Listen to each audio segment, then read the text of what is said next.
Les terrils équipés d'un signal lumineux, c'est ce qu'on devrait voir bientôt avec le bassin minier nouvellement inscrit à l'UNESCO. Un projet est né, celui de mettre en lumière une vingtaine de terrils.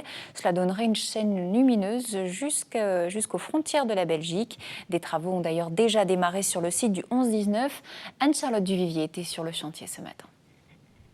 Le jour, les terrils marquent profondément notre plat pays. La nuit, par contre, on ne les distingue presque plus. Imaginez un instant qu'équipés d'un signal lumineux au sommet, les terrils forment une chaîne de lumière jusqu'en Belgique.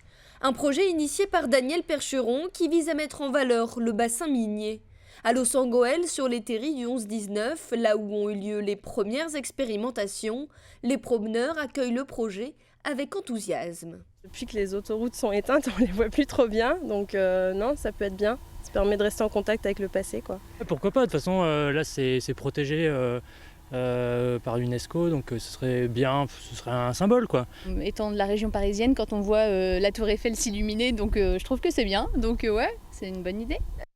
Des forages ont ainsi été réalisés la semaine dernière au sommet afin de déterminer les possibilités techniques du projet.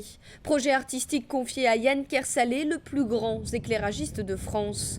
Pour Jean-François Caron, maire de Losangoël, l'idée doit encore faire son chemin.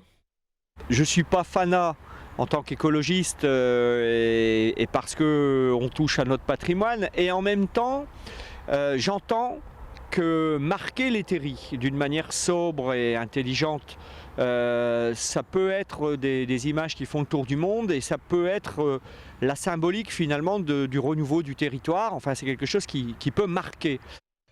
L'électricité nécessaire serait fournie par des panneaux photovoltaïques.